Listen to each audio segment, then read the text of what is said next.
Sting with his very own Hot Seat. That is right, I'm here with Sting. Sting, thank you very much for being our Hot Seat guest today. Pleasure, Emma. We've got loads and loads of questions for you, and we're going to go straight onto the phones to start off with. Hello, line 1, who's there? It's Tiffany Hall. Hi, Tiffany, welcome to Live and Kicking. You have a first call in the Hot Seat. What's your question for Sting? Do your friends call you Sting, or do they call you Golden? Well, everyone calls me Sting. Everyone. My children, yeah, my wife, my friends, my band. Everybody. How did it start, the name Sting? I've had it since I was about 17. And it was a nickname that was given to me because I used to wear a sweater that looked like a bee. Oh, it was because... And I never thought that it would end up as my name, but it did. It's a cool name. Is it on your driving license and your passport? Yes. Sting? Is it? Yeah. You've got Sting on your passport? Everything. That's cool. Thanks for your question, Tiffany. Let's take a question from Jess. What influences you to write your songs? It's funny, almost anything.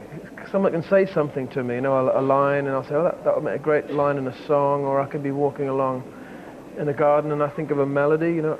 It just comes. I can't really tell you anything else. It's just an accident, really, but I'm very happy. When the inspiration comes, do you then jot it down in a book, or how do you write it down? I have a little notebook, and I write it down, and then I write, you know, I come back to it and think, how can I make that into a song? And you build it up. But it's just little fragments of melody or things that people say. Just trigger you off.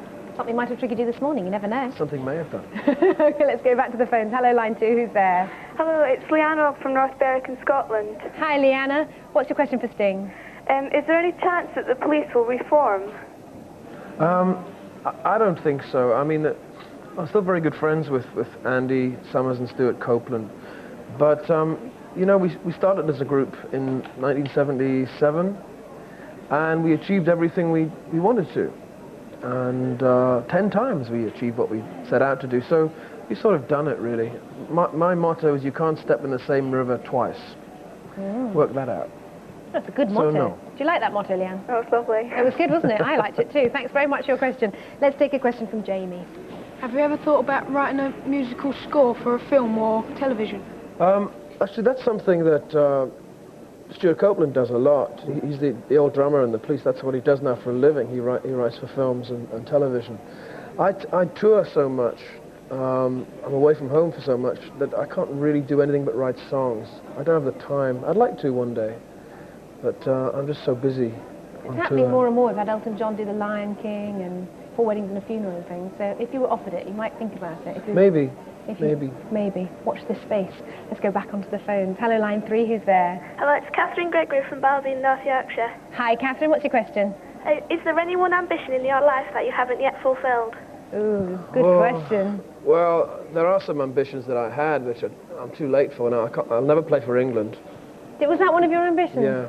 It's not too late, is it? It is just much too late. I'm not very good anyway. that would be a good start, I think. Any other ambitions? Not now. You know, I'm not very ambitious now. I'm quite happy with my life as it is. I just want to keep doing what I do. Yeah. I'm not ambitious. But what's your main... Do you think you've achieved your ultimate ambition? To make a living out of being a singer, yeah. I think is one of the best things you can possibly do. And I have great fun in my job. So. Yeah, great. Thanks for that question, KATHRYN. Let's take Dion's question. Do you ever miss being an English teacher? Yes, I do. I miss contact with children. I felt it was very interesting to work with children and to try and teach them things.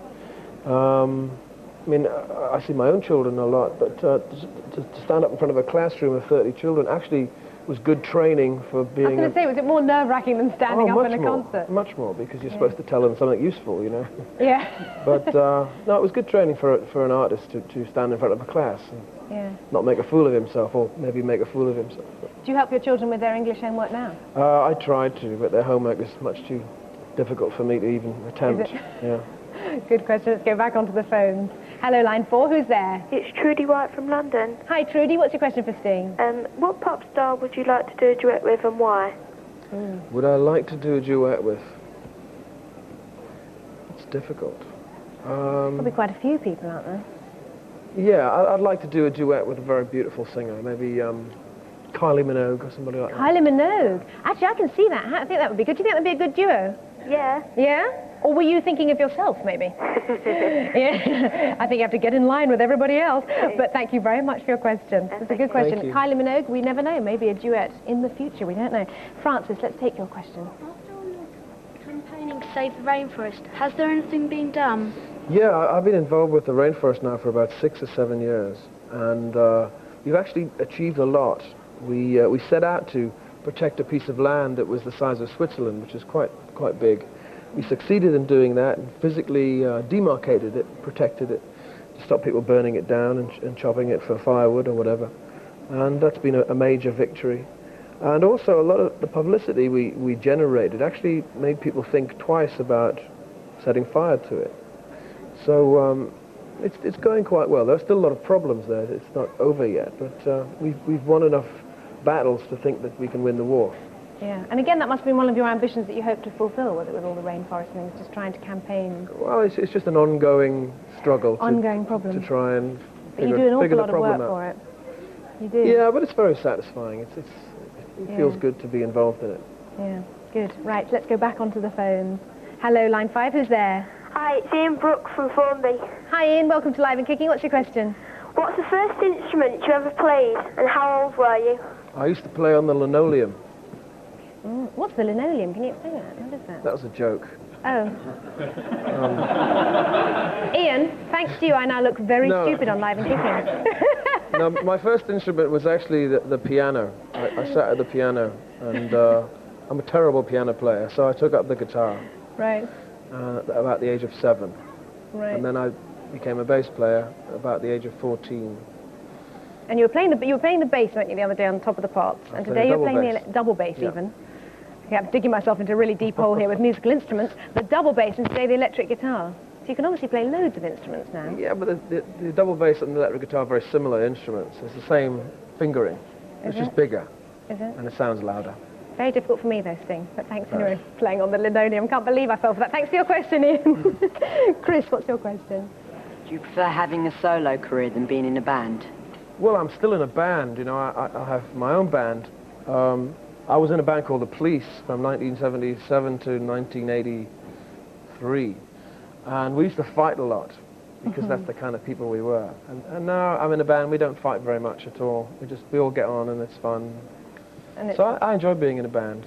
In a way, you've had the best of both worlds, really. I have the best of a lot of worlds. A lot of worlds. Yeah, very lucky. Let's take one very last quick phone call on line 6. Hello, line 6, who's there? Hello, it's Louise Compton from Stourbridge. Hi, Sting. Hi, Louise. My question is, you've got Fields of Gold coming out on Monday. What's your favourite one and why? Well, that's like asking me who my favourite child is. You know, I have 5 children, but I couldn't tell you who my favourite. I don't have one. They all mean something very special to me. So I can't tell you. All of them. All of them, Louise. You're going to go out and buy the album on Monday? Oh, definitely, yeah. Oh, good. Thanks very much for your question. And you could enter the competition as well, actually, Louise. If you're still on the phone, you could enter that as well, and you could win one and then not have to buy one on Monday. Sting, thank you very, very much. Emma. It's been great to have you in all morning. We could have gone on forever with loads of questions, as always in the hot seat, but for now we have to stop. And thank you for being, you know, our musical guest today, and also good luck with the single coming out on Thank you very much. album. It's a pleasure to be here. Andy, where are you? Yes, I'm here. Yes, thank you very much, Sting. What a nice man. Englishman in New York, top. And tartan trousers like tartan. We like you because you wear tartan. Absolutely. This is the BBC's Live and Kicking. The time is exactly 11:52. The headlines.